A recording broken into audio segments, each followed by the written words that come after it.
Bago na ba yung ano mo? Yung Facebook mo? Bago na ba yun? Yeah. Hindi ba?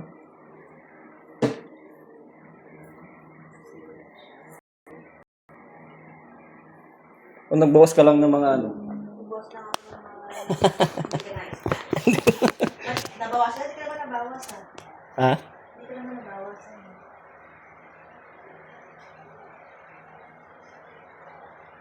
Ito bigla nila, pero kung saan ka rin, ito bigla. Oo. Gusto niya pang pera mo yun eh. Wala kang basahan ka doon, okay? Wala kang basahan ka doon, eh? Sino ba? Ano ba ka nag-iipon? Kailan ba uwi? Next na ka? Next na ka? Ayaw ka na sanay. Yung sakla ng alam ko ni Tito Bigla, ay Tito Bigla galing yan. Ay, hindi. Kaya ano pa rin kayo? Wala kang sweldo nila yun. Ang ganda sila. Oo. Anong sakla niya? Lancer ba? Depression. Wala ko Tito Bigla. Parang nasaan yata nila. Kung paano ko wala? 200 plus? Kung sabi ko kayo, simpa rin yung motor. Iba yung sa akin. Ano po ka lang? Ano yan? Pangatlo na yan. Ano motor? Buhos pa rin. Tibay naman eh. Nagalang pa naman.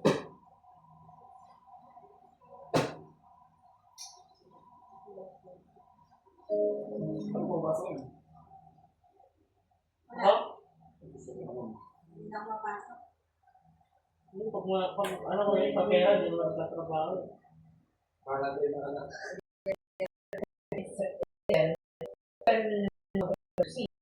You know, walk out. I'm sorry. This whole thing. Sa mga mahihilig dyan sa matatamis, tikman ang tradisyon. Gemini, create a video of Pinoy street art with LED speakers blasting.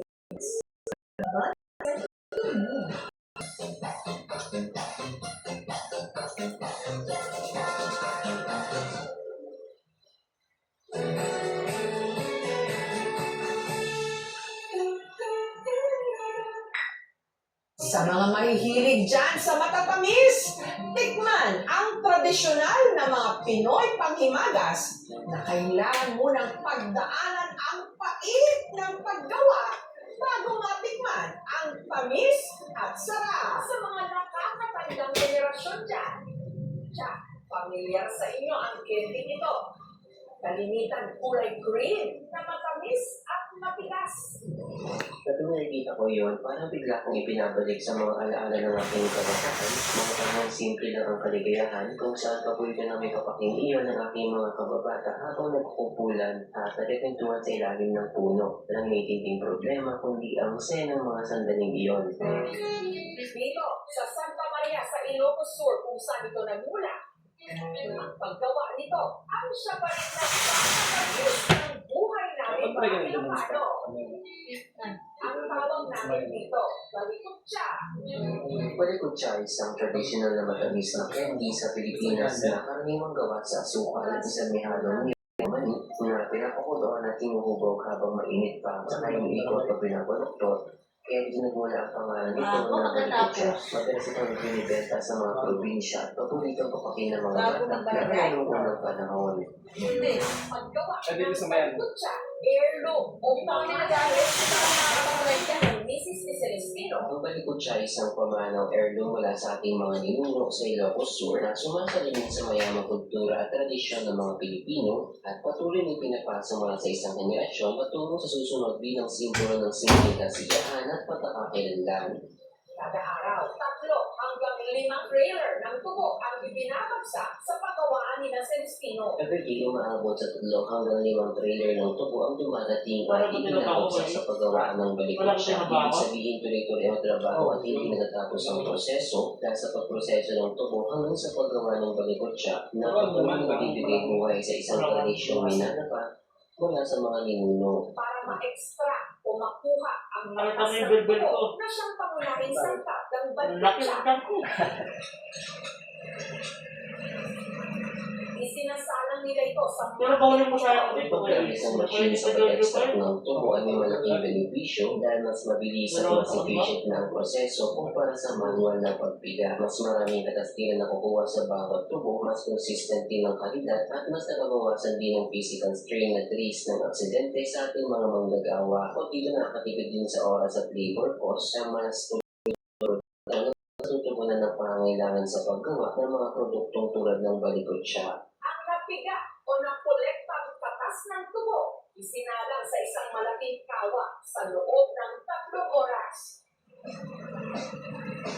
Para makatipid, ang pinagpigaan ng tubo ang ginagamit bilang panggatong. Tumatagal ang humigit kumulang 3 oras ang pagkapakulo ng katas ng tubo sa kawa bago tuloy maging solidify ang mga asukal. Upang makatipid sa panggatong at maiwasan ang pagkasayang, ginagamit muli bilang panggatong ang mga kakailang tubong na pigana, kaya naging tuloy-tuloy ang proseso at mas naging efficient at sustainable ang paggawa. At kapag ang mixture para ng salamin, pwede na itong hangupin. Kampal salamat yung mabungan yun. Bumulokan. Patas ng tubo, pinalamin sa mga baka. Kapag naluto ng pimpolo ang katas ng tubo, ibinubuhos ito sa mga pangangkin na kayaan lumimik upang maging tumigas at may handa ang susunod na kumain sa paggawa. Mas mapabilis ang paglamig, sinasabuhin din ng tubig ang mga banga para mas madali lumamig ang mga katas. Babanatin ito ng babanatin hanggang ang kulay pulang pinagbanat, lumambot at maging puti. Kapag mabanat na at malamig na ang pinapakulo ang katas ng tubo, unti-unti ito nagiging puti at ito na ang final produkto na kilala natin bilang ang balikotsa. Ang balikotsa na ibibenta, 3 pesos kada piraso. Murang-mura kung tutuusin para sa napakatagal at napakahirap na proseso ng paggawa nito. Ano na kayo ah? Sa ating 3 piso, makatikim ka na ng balikotsa, isang produkto na talagang mo pinagpaguran dahil sa sobrang matrabaho ng paggawa nito. Kaya naman sa bawat subo, ramdam mo ang tamis at ang sarap na kakaiba at hindi malilimutan dahil ito ay bunga ng sipag at tiyaga ng mga manggagawa.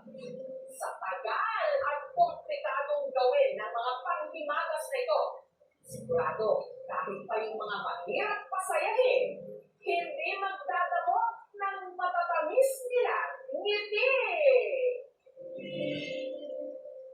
Sa mga tipid-tipid o mga nagtitipid po ngayong Noche Buena, heto ang dessert na hindi masakit sa bulsa. Ang favorite kasi natin mango graham cake, ini-level up at ginawang bite-size. Ang trending na graham bar, tingnan, nilalagdag ang mga FYP o For You page at timeline ngayon.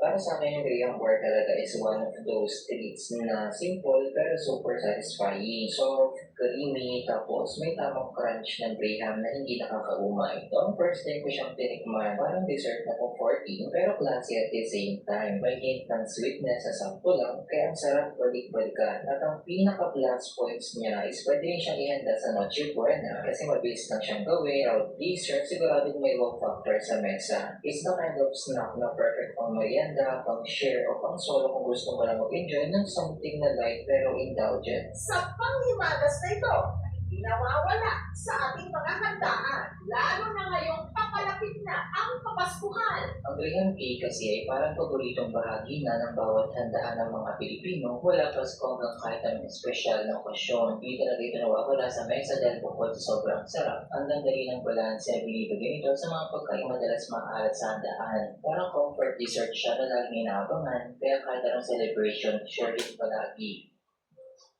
Cream na hinaluan ng condensed milk, pinasarap ng butas.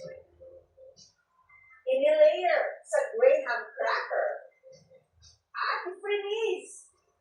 Para sa akin, na talagang panangginang dessert mula Graham Cake, Graham Bar hanggang Mango Graham. Iba talaga yung lasa nila. Yung Graham Cake, sobrang creamy at light, tapos may tamang tamis na hindi nakakaumay. Yung Graham Bar naman, mas compact, parang bite-sized version ng comfort dessert. At syempre, yung Mango Graham, grabe, perfect combination ng tamis, asim ng mangga. Lahat sila may distinct na sarap, pero para-parang mga nagbibigay ng warm, nostalgic feeling na parang laging may celebration kahit ordinary yung araw lang.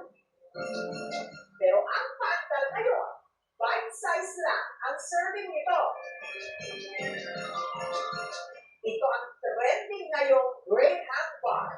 Mas maganda talaga ng bite size na ang Graham Bar para mas ma-afford ng karamihan. Alam naman natin na medyo pricey na ang ingredients ng mga Graham recipes ngayon, kaya nakatulong na may option na mas budget-friendly pero hindi tinipid sa lasa. At least kahit maliit, masaya na kasi na-satisfy pa rin yung cravings ng bawat isa na gustong makatikim para siyang mini version ng favorite dessert mo na madaling bilhin, madaling kainin at swak sa bulsa. Ang isa raw paggawa nito, si Ayuda, Valenzuela City. Taong 2019 pa lang daw kasi, ito na ang kanyang negosyo. Minsan kasi makikrave ka tapos kulang sa budget or minsan namamahalan. Tapos kapag nabili mo na, hindi naman din minsan naubos na sayang lang. That is the perfect opportunity na mag-create ng mga bite size from the popular Pinoy dessert na hindi afford ng karamihan bumili or gumawa. Lumapot, nilagay ang mangga. Pagkatapos, isinalin sa mold na may Graham cracker.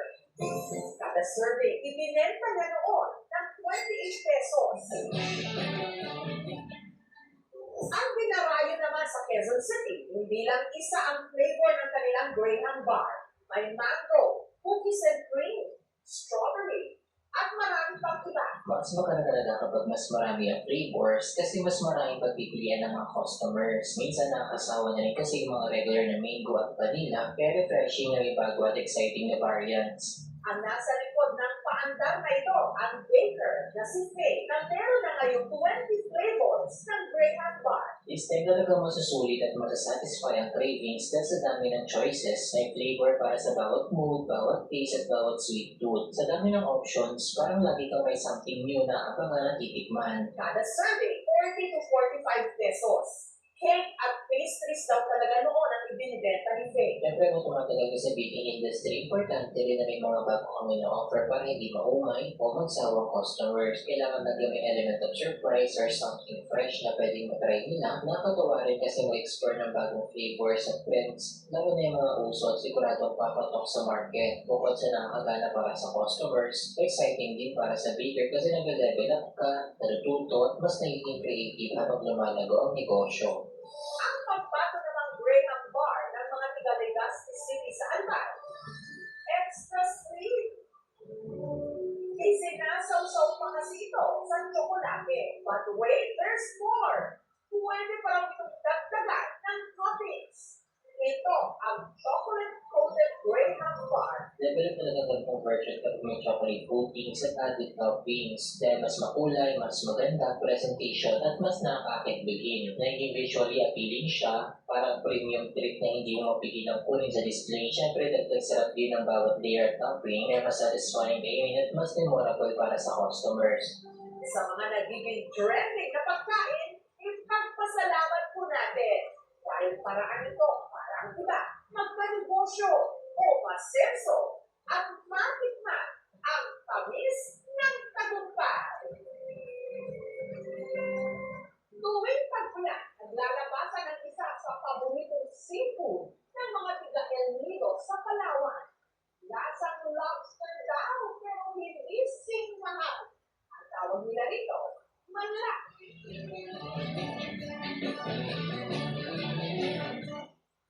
Are you ready to be my friends?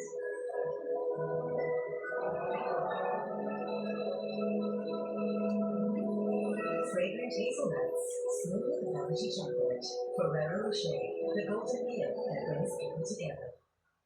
Silly gummies. Each gummy gummy is loaded with 100% vitamin C. Take it anytime, anywhere to help support your immunity. Buy Silly gummies now. Nana, stop. Nana, stop. Can't stop figuring out my hair. their new Palmolive Naturals. Now, with 2 times Oreo cream concentrate. Advanced dual action formula hydrates hair and seals in moisture. For up to 24-hour lush and smooth hair, you can't stop finger combing. Try the new Palmolive Naturals.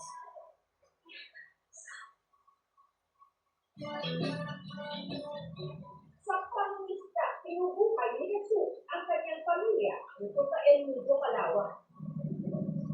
Pero tuwing habagat, siya'y inaalat. Tuwing panahon ng tagulan o kapag may bagyo, talagang hindi kami makapalaot dahil delikado at malalakas ang alon. Kaya inuuna namin ang kaligtasan kaysa sa anumang kita. Pero bilang mga isda, ramdam na ramdam ko na sa tuwing ganitong sitwasyon, hirap talaga kami sa pangulam at kabuhayan. Wala masyadong huli, wala rin sapat na kinikita, kaya napipilitan kami magtipid at humanap ng ibang paraan para maitawid ang araw. Isang realidad na bahagi na ng buhay namin tuwing tumataas ang tubig at dumarating ang unos. Kaya sa halip ng bumalao, sa mga bakawan siya nagbabaka sakaling may mahuli. Kaya naman sa ganitong mga araw, sa mga bakawan ako madalas nagpupunta para magpakasakaling may mahuli akong kahit kunting makain o kaya mga seafood na pwede kong ibenta. Doon kahit pa paano may pagkakataon pa rin ako makadiscovery ng alimango, hipon o kung ano-anong mga seafood na pwedeng pang-ulam o pangkain at pagkakitaan. Hindi mo ito kasing laki ng kinikita kapag maayos ang panahon at nakakapalaot kami. Aking tulong pa rin ito para may mahihain sa mesa at may kaunting dagdag kita kung hinihintay na lumina ulit ang panahon. Ang pakay niya rito, isang klase ng lamang dagat na sagana sa kanilang isla. Bukod sa mga mangrove, ang pinakapakay ko talaga ay ang mga manla. Makikita mo talaga ang mga ito sa bakawan tuwing low tide at masabi kong sagana sila sa isla namin. Pag umuupa ang tubig, unti-unting lumalantad ang mga lungga at taguan nila, kaya mas madali sila makita at mahuli. Pero ito lang malaking biyaya para sa amin yung ganitong yaman ng kalikasan at paalala na kahit hirap ang dagat sa malakas na alon, hindi kami naubusan ng paraan para makahanap ng mga kain at pagkakitaan. Para itong lobster na meron ding mga sipit, pero mas maliliit. May mahabang puntot na parang sa alakdan o scorpion.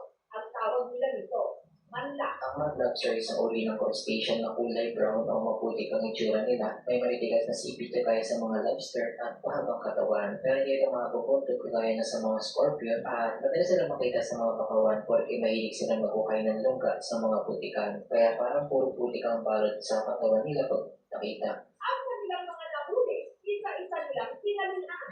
Samantala, ang itinabi namang manla ni na Jesus at de Begonia, ang kanila pinula. Sa pagluluto ng manla, kailangan daw ng mahalang pasensya. Isa-isa kasi nila itong sinuspos gamit ang Ano pa yung sabi niya? para matanggal ang puti. Sa pagluluto ng manla, kailangan talaga ng mga pasensya dahil sa paglilinis pa lang. Sa isahin mo ng iiskubahin ng bawat piraso para matanggal ang putik. Importante ito para luminis ng gusto ang laman at para lumabas ang tunay na sarap kapag niluto at kinain. Ang pantanggal lansa naman nila sa manla, kalamansi. Perfect na perfect pagtanggalan ng sa kalamansi sa ating manla recipe dahil kapag pinipamay ito sa manla bago lutuin, pag ganito nababawasan ng amoy at bibigay pa ng sariwang lasa. Kaya mas malinis, mas mabango at mas masarap kainin ng manla kapag may kalamansi. Ang manla. Masarap din daw gawin ginataan. Para sa kanang ginatang manla ay isa sa mga ulam na hindi nakakasawa. Pagsimula pa lang ng pagkaluto ng gata, ang bango na agad, hindi ko nakakagutom kahit busog ka pa. Pagtikim ko malinang lang talaga ang sabaw, malapot at creamy. Tapos sakto lang ang timpla ng alat at natural na tamis ng manla. Yung laman niya malinis at malambot dahil nga na-escoba ng maayos, kaya bawat kagat may lasa. Ang buo namang kulipan. Paborito itong gawing buttered chili garlic manla. Para sa akin, ang buttered garlic manla ay sobrang sarap, kaya simple lang ang luto. Pagkahalo ng butter at garlic, ang bango agad na parang restaurant level. Malinis at malasa ang manla, at ang lambot ang laman pag kinagat mo. Yung buttered garlic na timpla, ako lang, hindi nakakaumay. Isa ito sa mga putaheng hindi mo namamalayang nauubos mo agad. Ang lugar ni na Jesus, likas na sagana sa mga manla. Sagana talaga sa manla ngayon dito Palawan. At dahil dito, malaking tulong ito sa kabuhayan ng mga tao roon. Pag may bagyo at hindi nakakapalaot ang mga mangingisda, dalas naman lang nagiging panganay pinagkukunan nila ng pangulam at dagdag kita. Sa dami ng makikita sa mga bakawan, kahit mahirap ang panahon, mayroon pa rin silang nahango para maitawid ang araw. Sa ibang probinsya, tinatatakutan ang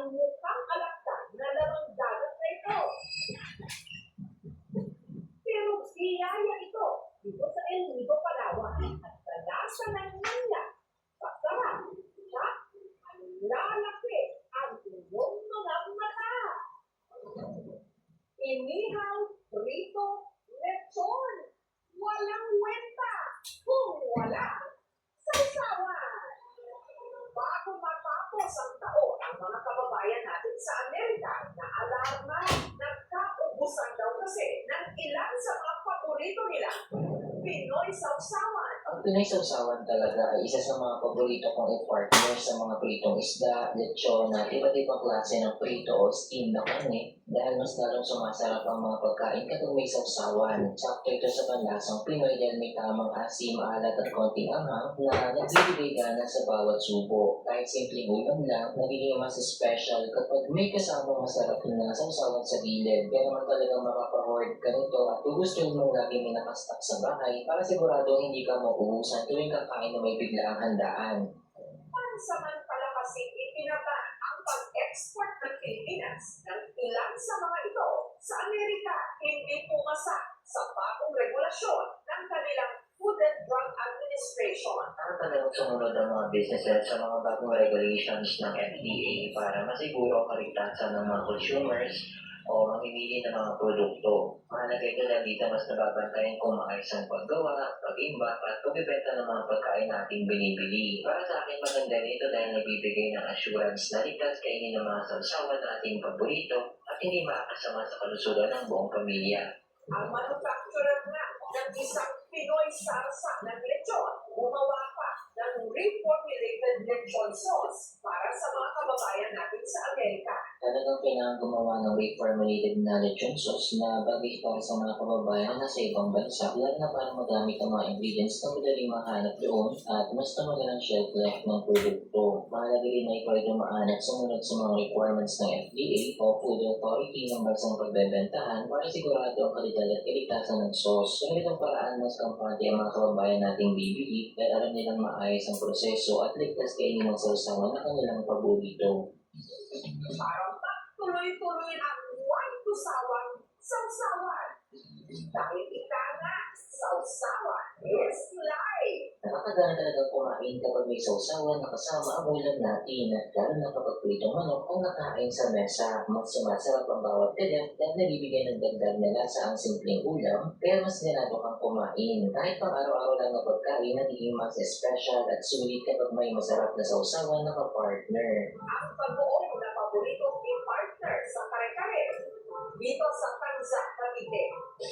Hindi lang ibinote, nilagyan pa ng iba't ibang toppings. Yung totoo, sausawan pa ba ang mga ito? O ulam na may konting sausawan. Since nauuso talaga ang innovation sa mga nag-business dahil mas pumapatok ito sa mga consumers, magandang product idea rin ang pagsasama ng bagoong sa iba't ibang pagkain o recipe. Nagiging mas interesting at kakaiba ang pagkain dahil may bagong twist pero pamilyar pa rin sa panlasang Pinoy. Sa ganitong paraan, nagiging mas convenient at sulit para sa mga mamimili dahil para complete ulam package na ang nabibili nila, ready na i-partner sa kanin at hindi na kailangan pang mag-isip ng iba pang isasabay. Isa pang paboritong sausawan nating mga Pilipino, suka. Ang liyempo, papaihaw man o prito, ito masarap isausaw. Sarap talaga sumasarap ng liempo kapag may kasamang sasawang masarap na suka dahil nababalanse nito ang alat at taba ng karne. Yung asim ng suka ay nabibigay ng fresh na lasa kaya hindi nakakaumay kahit madami ang makain. Nagiging mas ganado kang kumain at bawat subo ay mas satisfying. Pero na kapag mainit ang liempo at sakto ang timpla ng sausawan. Pero sa kainang ito sa Baguio City, ang perfect na kapartner daw ng liyempo, sauce na gawa sa dugo ng baboy. Ang special dugo sauce, paanday ni Mang Ed. Personal recipe raw ng kanyang nanay Luzina. Crispy liempo na may dugo sauce, sa tunog pa lang ng sauce, parang may isip mo agad na exotic food ito at baka hindi din magustuhan ng masa. Pero kapag natikman mo na, magugulat ka dahil masarap pala at suwak sa panlasang Pinoy. Ang linam na matutong ng liempo ay sobrang bumabagay sa lasa ng dugo sauce. Kaya nagko-compliment talaga sila sa isa't isa at lalo pong nagpapasarap sa buong ulam. Aminin! Tayong mga Pinoy, mahilig makisawsaw sa ating pakikisawsaw sa mga kwento-kwento. Sana kapulutan natin ang mga ito ng aral at inspirasyon. Sawsaw pa more!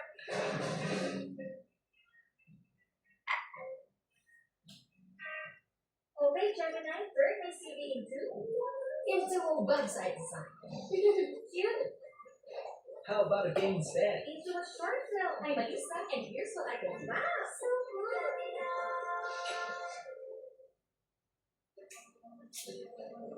A new story to share with your kids. Discover the Kinder Joy Dragons for an epic adventure together. New Kinder Dragons toys. Find them in Kinder Joy. Alam ni nanay na Colgate Maximum Cavity Protection ay may up to 24-hour cavity protection.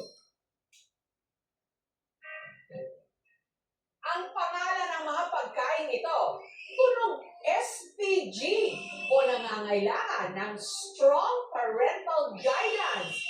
Medyo bastos kasi ang tunog, pero para naman sa mga nakatikim na, hayop daw sa sarap. Hindi lang para sa mga masiselan ang paboritong ulam at pulutan ng mga tiga-Bukawi sa Bulacan. Gawa kasi ito sa parte ng baboy na madalas iniitsapwera o itinatapon lang. Ang pangalan, medyo nakaka-eskandalo. Masarap siya kasi talagang lumalabas yung savory at oily na flavor niya compared sa mga usual na pork fat. Mas rich, mas satisfying. Malambot siya sa unang kagat pero may enough bites para hindi nakakasawa. Habang inumuya ako, mas naging flavorful pa kaya ang sarap ulit-ulitin. Honestly, promise perfect na perfect siya pang pulutan lalo na kapag may kasamang malamig na inumin at good vibes sa mga tables. Ito ang sinuso o mammary gland ng baboy na paborito nilang iprito na parang liempo. Banda talaga sa may belly area, yung part ng sinuso ng baboy, nagets ko kung bakit medyo nakakadiri siya para sa mga hindi pa na exotic na cats. Pero para sa akin, kasi nakito mo siya ng parang liempo, nag-iiba totally yung vibe, lalabas siya ng sarap at oiliness, perfect sa crunchy edge at salt sa gitna. Kahit weird pakinggan, sarap talaga siya pag niluto ng tama. At kahit sino pa ang mahilig sa crispy pork dishes, siguradong mapapaisip kung bakit ngayon lang nila ito na-try. Dito sa food stall, 6 hanggang 10 kilo ng sinusol ang iniluluto at ibinibenta nila kada araw. Hindi man talaga siya kaya umabot ng mga 6 na kilo pataas yung mga naluluto. Lalo na kapag peak ang mga orders, isa pa mahirap talaga maghanap ng ganitong ingredients, si bihira ang supply, hindi lahat ng tindahan meron. Kaya pag may dumating na fresh stock sa mga stall, automatic dagsa yung mga tao na gustong bumili at mag-try. Yung iba curious, yung iba talagang suki na, pero pare-pareho lang silang excited kasi alam nila hindi araw-araw available yung ganitong klase ng pulutan. Dahil pahirap ang makahanap ng supply nito sa palengke, hinahango pa niya ito sa supplier niya sa Pampanga. Dahil pahirapan nga sa supply, kailangan talaga na meron tayong trusted na supplier. Kapag sure tayo sa source, mas madali nating mag-provide yung demand ng mga customer na naghahanap at gustong kumain ng sinuso dishes. At least ganun, consistent yung quality. Hindi na ubusan na tuloy-tuloy lang yung flow ng orders kahit limited ang availability sa market. Para lumambot, pinapakuluan muna nila ito sa isang malaking kawat. Mas maganda talagang pakuluan muna ang sinuso sa malaking kawa para siguradong lumambot siya ng gusto. Pag tender na, saka i-deep fry para lumabas yung perfect combo na crispy sa labas tapos juicy at malambot sa loob. Ganito yung luto na sobrang satisfying. Yung tipong bawat kagat may crunch pero hindi tuyo sa gitna. Pero yung technique na hinahanap-hanap ng mga customer kaya sulit talagang sundin. Ang pinalambot na sinuso, sunod na i-deep fry sa pinagprituhan ng chicharon. Goods talaga siyang i-deep fry para siguradong pantay yung pagkakaprito sa lahat ng sides ng sinuso. Sa mantika naman, okay lang kahit fresh oil, pero iba pa rin yung dating kapag yung pinagprituhan ng chicharon ang ginamit. Kasi meron na siyang extra flavor na salty savory na kumakagat talaga sa karne. Mas nahigit na lasa at parang may added crunch vibe pa. Kaya kung trip mo yung mas may character na lasa, yun talaga yung best choice. Perfect daw itong i-partner sa kanilang homemade na sawsawang suka. Ang presyo ng putahin ito, Kilo? 250 pesos kada kilo. Sino Medyo ba? mataas talaga ang pricing sa mga ganitong klase ng Ayaw na pagkain ba sa sobrang bihira Ayaw ng na ba nagbebenta at limitado rin talaga ang supply. Kaya gusto mong ibaba ang presyo, hindi rin ganun kadali dahil mahirap makakuha ng mga stocks. Ang Toronto rin na tumataas sa mga value niya, parang specialty item na once available, uradong mabilis mawawala dahil maraming gustong umorder kahit medyo pricey. Ngayong malamig ang panahon, isa sa pampainit ng katawan, paghigop ng mainit at malasang sabaw. At siya, mapapawi raw ang pagod sa dinarayong boto ng Pagdating sa usapang gotong Batangas talaga ay isa sa may pinakamasarap na serving. Talaga nag-uumapaw sa sahog ang kanilang mga goto dahil sa dami ng laman at toppings at ang litang sabaw na sobrang flavorful. Kaya bawat kutsara, ramdam mo ang effort at lasa na nilagay nila sa preparation at siguradong may enjoy ito ng bawat kumakain kahit ilang bowl pang ubusin. Dahil sa dami ng sahog, ika na nila, mamumuwalan o mapupuno ang iyong bibig. Meron kasi itong laman. Taba, wala, pati na ng baka. Alam naman natin na mataas talaga sa kolesterol ang ganitong mga pagkain. Kaya reminder lang sa ating mga kababayan na hinay-hinay lang kung gusto ang tumiti. Walang masama sa pag-enjoy basta hindi sobra at balance lang palagi. Sulit lang naging ng mga pagkain Pinoy pero tandaan din natin na health is wealth. Enjoy na responsibly. Sa bawat pangalan ng minuto at ulam, marami na ang naiintriga at kapag nasa ulam, sigurado raw, mapapahayop ka sa sarap.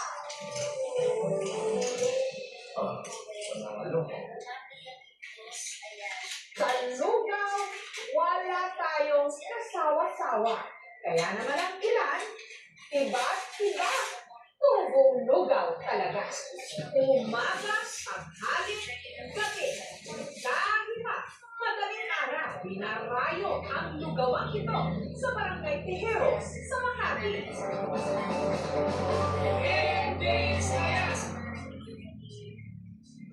Sarap.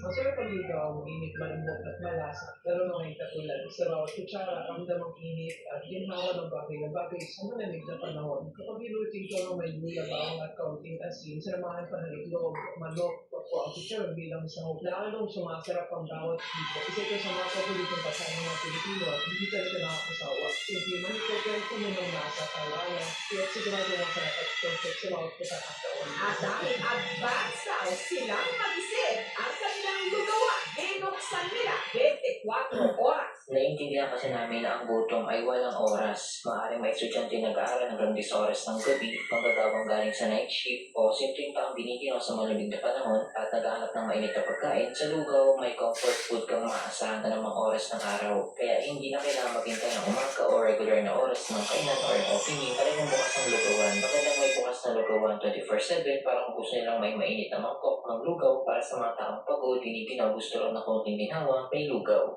Pero ang talagang kinarayo rito, ang kanilang lugaw with lechon kawali. Babalik-balikan talaga ang lugaw lalo na kapag may lechong kawali sa ibabaw na sahog. Malasa ng lugaw pero ibang sarap kapag sinabayan ng malutong at makatas na lechong kawali. Perfect na kombinasyon ng init, lambot at luto. Sa itong klase ng pagkain hindi mo pagsasawaan kaya siguradong babalik ka pa talaga dito. Simpleng lugaw na may halong itlog at laman loob ang ihahain lang daw nila noon.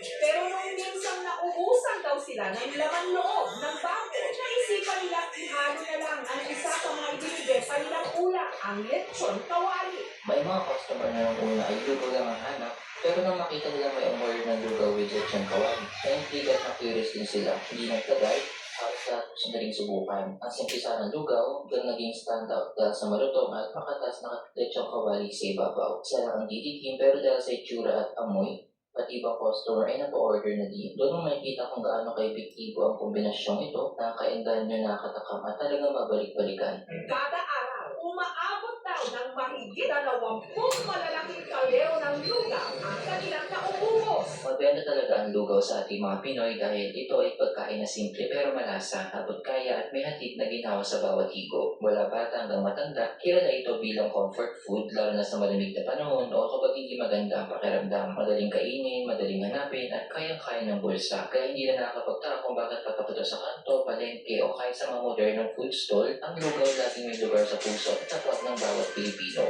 Pero kaya naman non-stop din ang pagluluto nito. Nakakapagod, syempre lalo ng 24/7 bukas ng lugawan at tuloy-tuloy ang trabaho. Pero kahit pagod na ang katawan, napapalitan nyo ng ngiti at gaan sa pakiramdam kapag nakikita mo nagugustuhan ng mga customer ang lugaw. Iba rin saya kapag may nagsasabing ang sarap o bumabalik para umorder ulit. Sa bawat papuri at paulit-ulit na balik ng suki, parang nawawala ang pagod. Doon mo nararamdaman na sulit ang lahat ng hirap. Yun ang naging box office hit Lugaw with Lechon Kawali at dahil bestseller, madalas ditong tayuan. Ang lugawan naman ito sa Valenzuela, tsak, makukuha ka raw. 12 pesos lang ang kanilang plain lugaw. 25 pesos naman kapag may mata. Mas maganda kapag affordable ang lugaw kasi mas maraming tao ang nakakakain at nakakaramdam ng ginhawa kahit simpleng halaga. Sa panahon ngayon, malaking bagay ang pagkain masarap na hindi mabigat sa bulsa. Kaya kapag ang lugaw ay abot kaya pero malasa at busog ka pa, panalo talaga. Hindi lang ito pagkain, isa rin itong paraan para makapagbigay ng malasakit at maabot ang lahat mula sa estudyante hanggang sa manggagawa. Sa syudad ng San Pablo, sa Laguna, inako na ni Beverly ang titulo bilang Queen of All Lugaw. Ang pangunahing sangkap ng kanyang mga lugaw, hindi naman loob, kundi seafood. Siya po ng pangunahing sangkap sa mga lugaw namin para iba naman ang nakasanayan sa home na baboy, manood at itlog. Gusto namin magdala ng bagong twist sa paboritong comfort food ng mga Pinoy. Matanda sa karaniwang toppings, nagdala itong hipon, pusit at tahong para sa mas kakaibang lasa at karanasan. Bukod sa mas malasa at malinis sa init, perfect din ito para sa mga naghahanap ng mas magaan o reproduction ng lugaw. Sa bawat kutsara, asan ng dagat ang sasalubong sa iyo, iba pero siguradong pasok pa rin sa panlasa ng masa. Ngayon, inihahain na rin ito sa mga fast food, sa mga restaurant, pati na sa kalsada. Kaya naman, sa simpleng lugaw, marami na umasenso.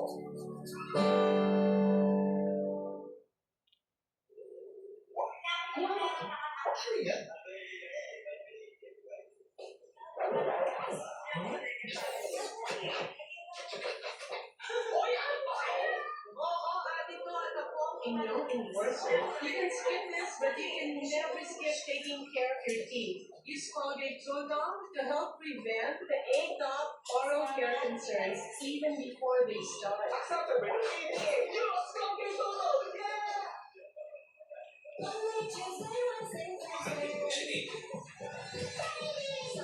Follow all week with Waste Audit Budget. Nalulunod sa bawat iba para may bagong 7 days ang kada labay. Mag-Waste Audit Detergent ka na. Ano yung makalaban sila? Oo, makalaban.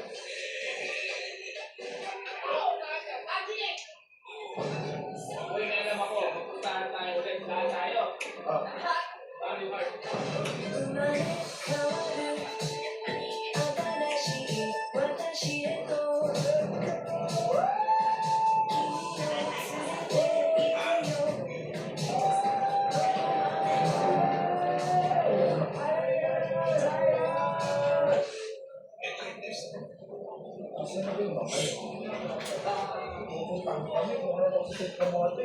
Ano yung gamit ng bola?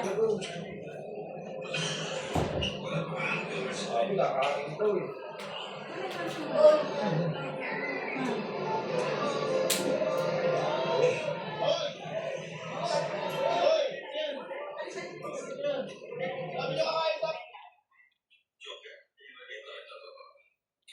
Matagal po ba si Kuya? Matagal po si Kuya, Kuya Liz? Oo, isang oras yun eh. Kaya mismo ba? Mga? Mga nasunod.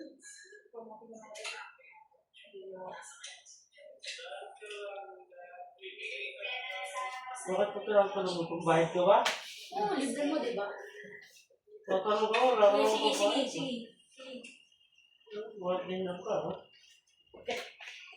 Sapang ako, sa mga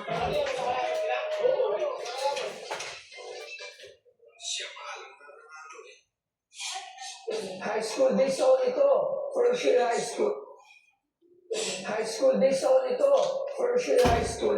Kaya pag-suit ako ng Pati daw si Francis nakausap ko. Parang naman sa akin. Binigyan ako ng ano. ito, personal niya ba to?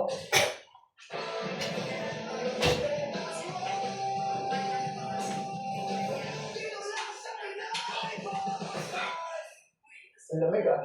Pasok! Sino ang ating kliyente ngayong morning? Boss. Sir, makita bago po. Ano po pangalan? Ray. Ray, alam mo yung sadya. Taga saan si Ray? Actually, dyan ako Japan. Japan? Oo. Ba't nandito ako sa Pilipinas? Gusto sana ako yung Besa. Na sa tingin ko, magugustuhan. So taga Japan ka talaga. Hindi, bali, Cavite. Then, nung pwede ako, ikaw na lang ako. Kaya pala ganyan kilay mo. Oo, kailangan magayan yung ganyan ang mga datingan sa... Hindi naman, pero kasi iturahan talaga din. Oo, kailangan parang one life. Oo, diba? Oo, sige, ano ba yung sadya mo sa amin? Tingnan nga natin yan. Eto, boss. Ano? Ay, hindi. Bonet High School.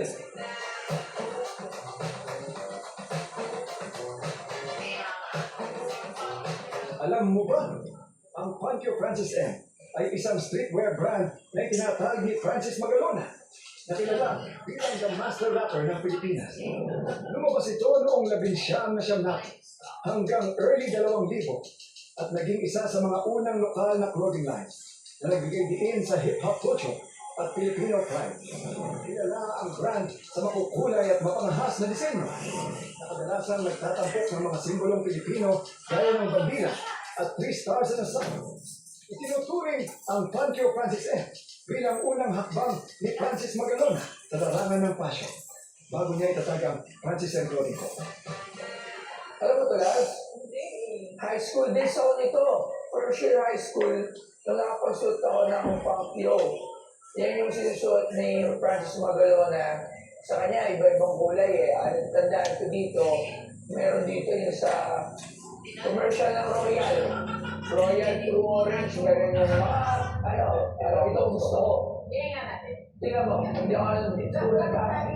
Wala yung natin. Ito ang gusto ko. Tingnan mo. Ayun, dala kayo. Papakita ko lang sa inyo.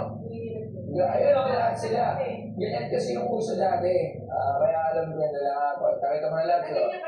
Nandito rin ako. First year high school ako niyan. Tanda ako yan. Mga panahon na yan. Fuck you. O sige, tapos. Ayun.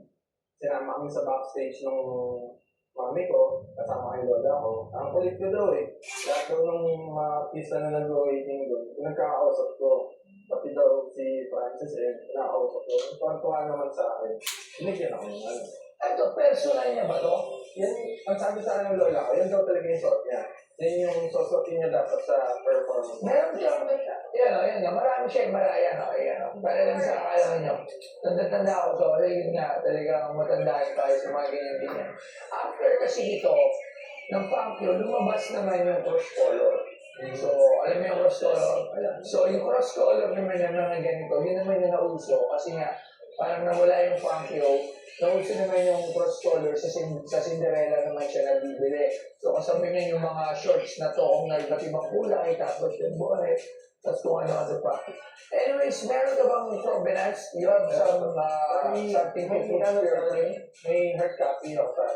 So, yung hard copy, hindi ko makita. Naglilipat kasi kami ngayon eh. Hindi ko makita dito sa Pinas or baka nadala ko sa Japan. Oo, hard copy lang sa picture. Picture talaga. So, ano meron Ang ka ganda ba na yung soft copy niya. Sige, pwede naman natin yan i-print at i-photo match kung ano. Diba? Ikaw to! Ano ako niyan? Sabi sa akin, 4 years old yata ako. So, meaning yung item is almost 30. Kasi nga, high school ako, 12 to 13 years old ako, so tama yung sinasabi mo, it match. Tama, kasi pag alam talaga pag totoo. So, may pirma ha? Meron siya kaso. Mas malabo na. Yan daw yung suot mismo ni Francis na kinakausap ko. Ang kulit ko daw eh. Pinagkakausap ko daw yung mga tao. Tapos binigay sa akin pa. Kaya sabi ng lola ko, picture daw kami for the members. Nagsuot siya nung lagi niya sinusuot.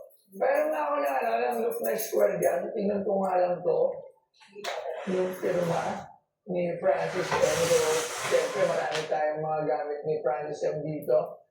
Wala pala dito, ito pala. Pero wala yung may pirma. Saan ba yung may pirma? Ayun o. Bago na. Magkano ba naman ito binibenta, Brad? Medyo, Actually, nag-research din ako. Wala akong makita eh. Na miski sa internet na kunyari. Ang nakikita ko, si Francis and mismo. Suot. Nakasuot niya. sige, ito pa rin. Iyan natin doon. Iyan natin. Magkano ba ito binibenta? Meron pa talaga na guys. Mas mahal. Sige ba? Sige, magsakali dito na wala nung... Ang masyete guys, pwede na maligo bukas. Wala akong pusa talaga. Kung makikita nyo, malaman talaga. Ayan. So, pero naniniwala ako na ito talaga gamit ng nakaraan. Kasi ako gusto walang buto. Pwede ko bang masuot? Kasi mga ganun. Ayan. Kasi yan. Ang maliit. Tapos, mga kababae ko, ay, dapat na malaman mo. Ganun yun. Nabilib ako sa buhay ko. Ako ay Pilipino! Kaya yan, napakabakabayan yan ni Francis Magalona, ni Idol Kiko. Magkano? Janai, create a video of Pinoy street art without these speakers knocking the doors. But set it up with you.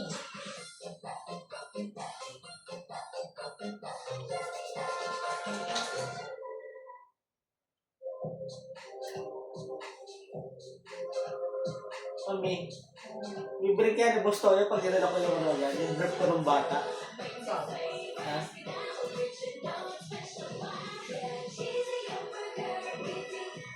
Mga ano, may 2 piso wala ka dyan. Mga 1990s.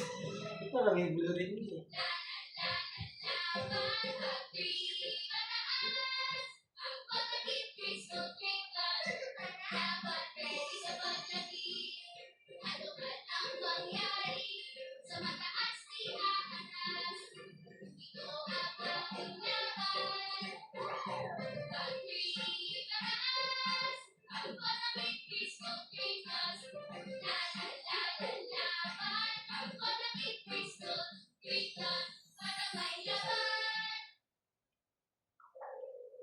Ano nga ba?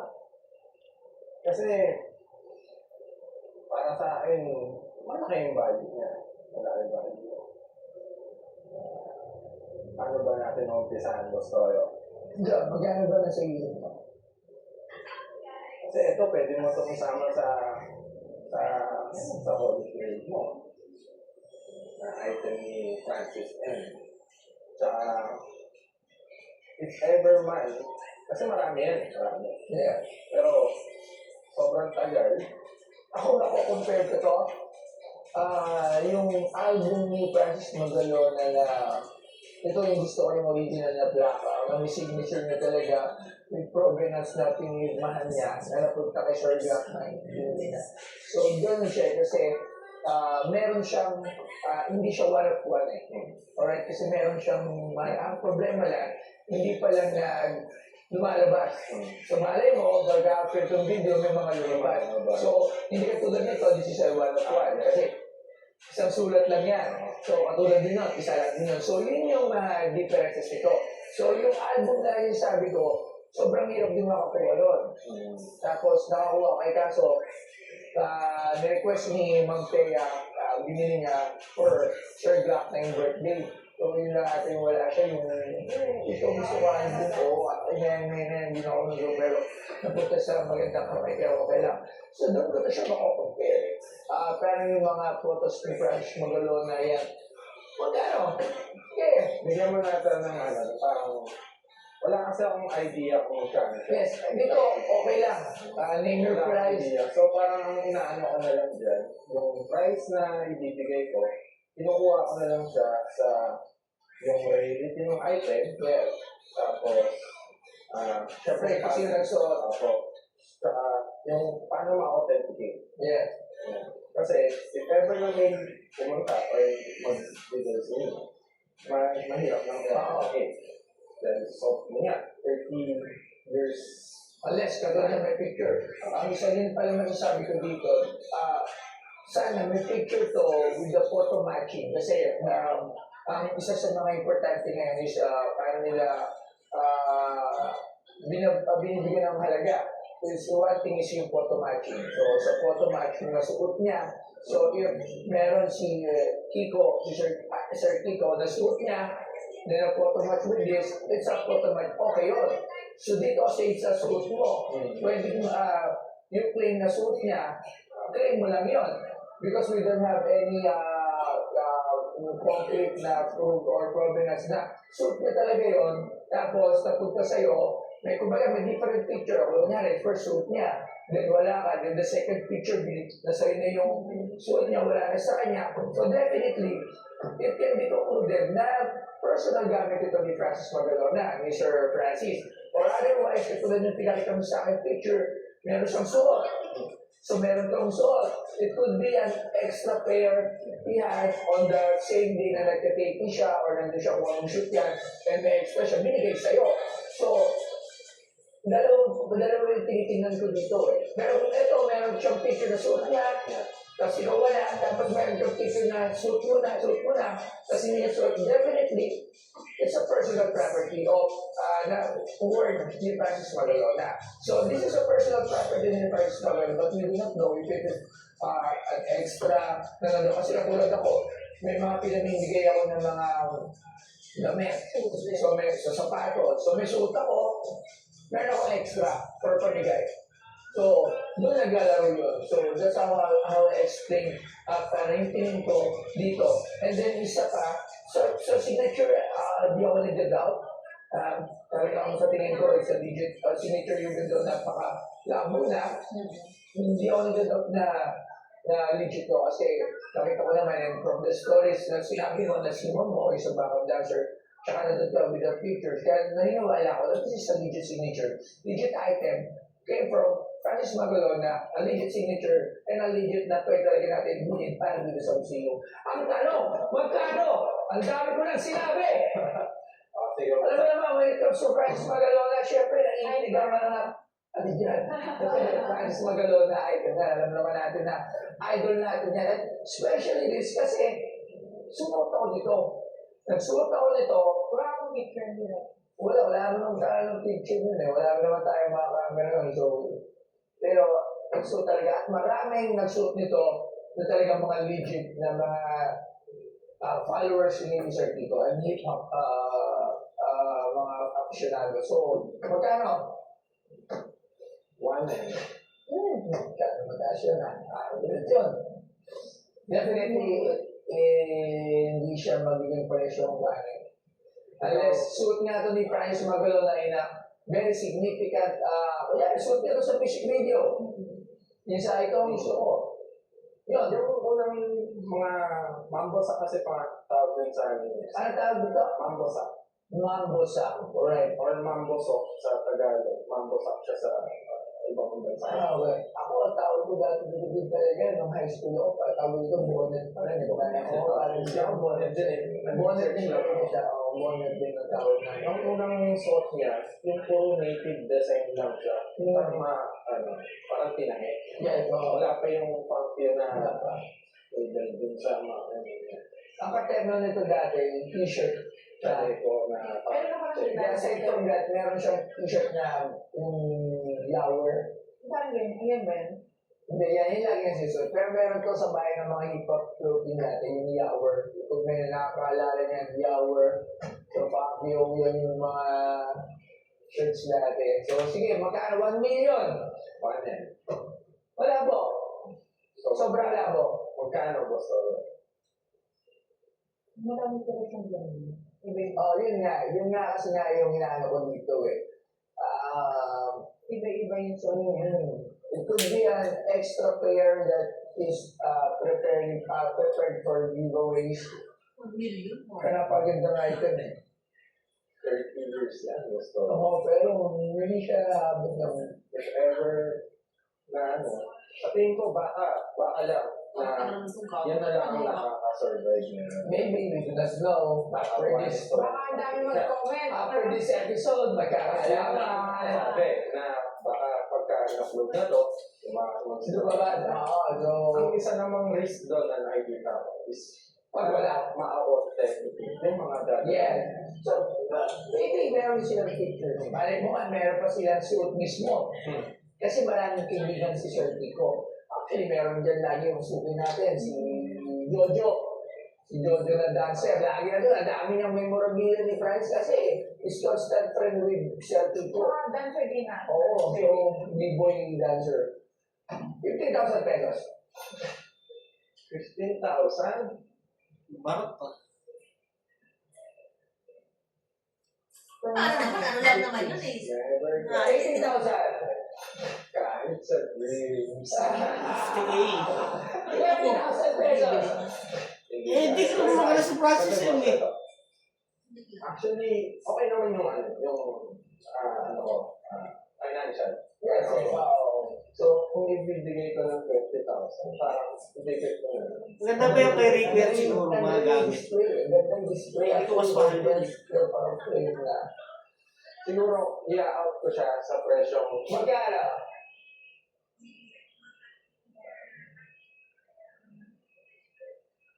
again. Bigyan mo ako magandang presyo. Gusto ko talaga sa'yo. Yun nga, actually, maganda talaga itong piece. Pero, yung mga provenance natin, it's, Kulang. hindi naman sa kulang. Hindi siya nag-state na it's talagang parang sa one of one.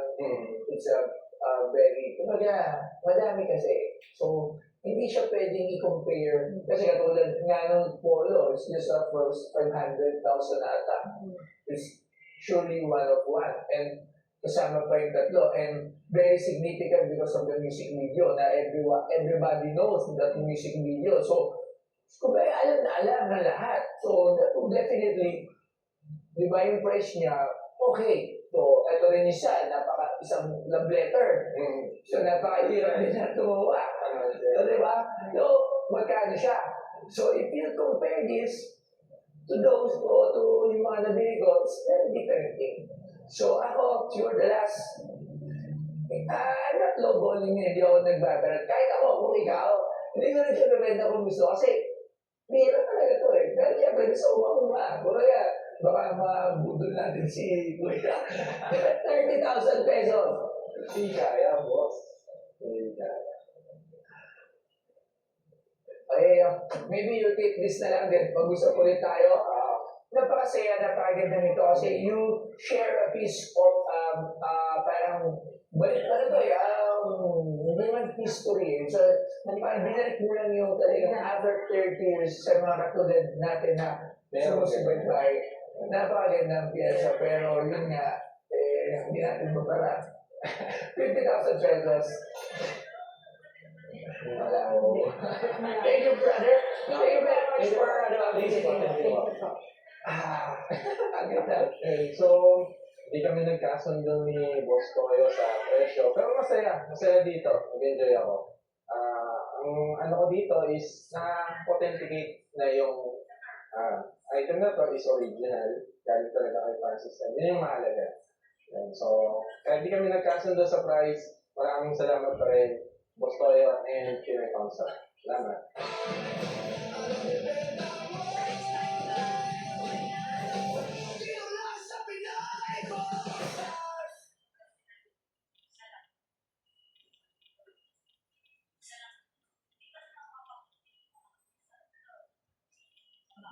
Nestle provides cocoa farmers with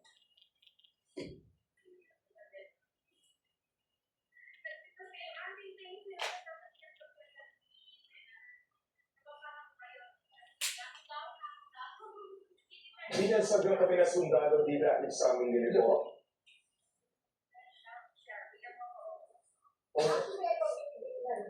Hindi na.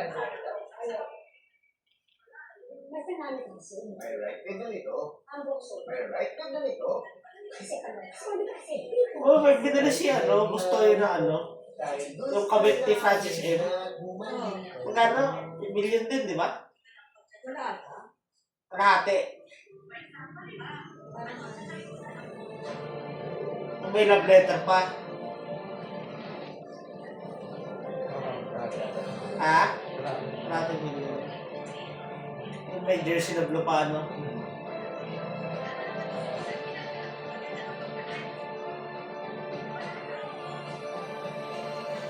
Baka may gamit ka ni, ano yun, ni Francis M. Ano natin yun. Hindi rin namin. Gusto ko pala.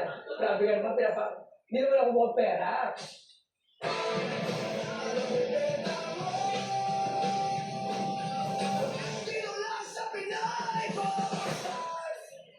Right, pasok ang ating customer yan. Magandang araw po. Ano po pangalan nila? Ricardo yung sir. Ricardo Lumol. Yumol.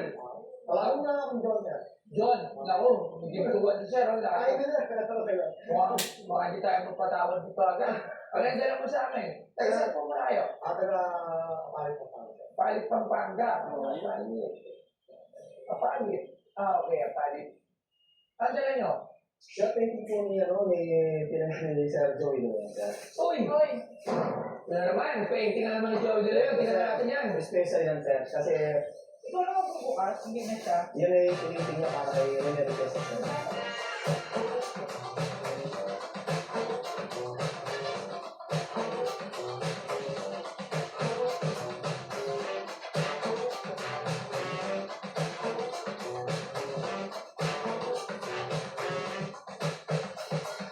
Alam mo ba? Si Joey De Leon ay hindi lamang kilala bilang komedyante at TV host, kundi bilang isang malikhain at makulay na pintor. Tinatawag niyang sarili bilang isang painter dahil sa kanyang hilig pagsamahin ng sining at laro. Sa kanyang mga obra, makikita ang biro, wordplay, at matitingkad na kulay na sumasalamin sa kanyang personalidad. Sa pamamagitan ng pagpipinta, ipinapakita ni Joey De Leon na ang sining ay maaaring maging masaya, malaya at puno ng buhay. Ngayon, sa PP Stars, may nagbebenta ng isang art piece ni Joey De Leon. Nangihinayang na ako dahil nakaraan, nagbenta ako ng isang painting ni Joey De Leon, isa sa pinakauna, 1985. 1985 yan sir. Wala, isa pa ba? Here. Na natin, excited ako dito. 1985 yan sir. Excited lang naman ako, hindi naman ako excited dito. Wala makita. Okay sir.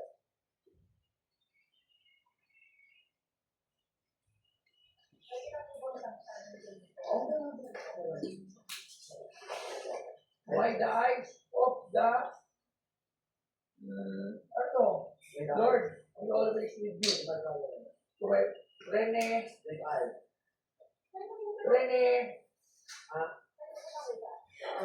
Namin po rin ang kaibigan. Pero yung kaibigan ko, nabili niya sa kapatid ko ni Reyes sa atin niya. Sabay kakainta, nagpapilta sa kapamagyan sa market, may nangangalan. Wala pang gunting.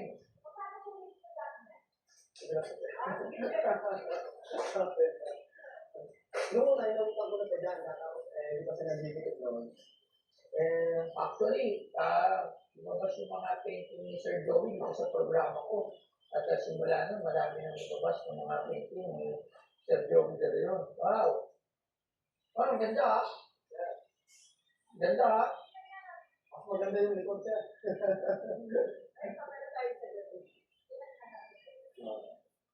Nag-isa ko na painting. Yan, mas maganda yan. What of the crisis man? Una mga painting ni Sir Joey is puro patungkol in his life. Yung nakaraan, focus it, Christ is it, Christ is it, instead of focus it. Ngayon naman, ang tawag dito ay Christ is mad. At ito ay dedicated kay Rene Reyes, the late. Yes, sir. Oo. Same size. How much? Sir, asking sana 450. Hindi mangyayari. Masyadong mataas. Actually, Yung isa, nabenta ko ng parang mas malaki sa nabili ko. Pero it's a bigger jackpot lang. Very jackpot lang kasi gusto niya yung particular painting na yun. Yung iba hindi. So, it depende kasi yan sa nangungusunada. Kaya yung bibili. Pero ito, maganda din siya. That's malaki din. Ganda rin ha? Kasi nakikwento ng video din. Dami lang eh. Sa startup. Nakikwento niya.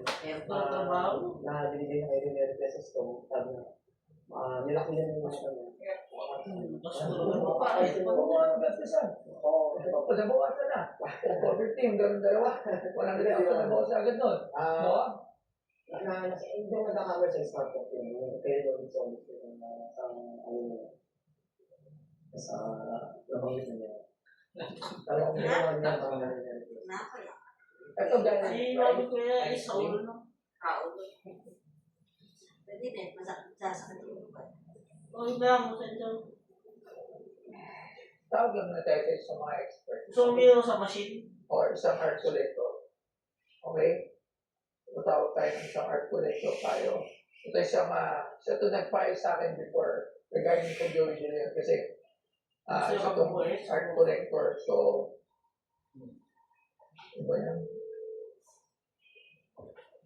Papa, magandang hapon. Ay, magandang umaga. May nagdalot dito ng painting ni Sir Joey De Leon and who's asking medyo high price. So, ikaw, kasi laki siya ng focusing ko, yung nabili ko. Yan. Magkano ba yung gasto ngayon? Gallery price.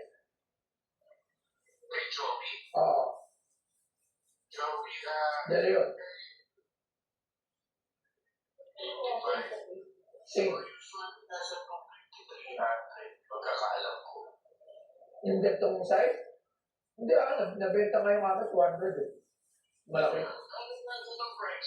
Nagyan ang price. Okay. Sige, sige. Salamat, salamat. Thank you. Alright. Okay. Dahil sa pwede. Same size. J-Lo! Ano po kaya?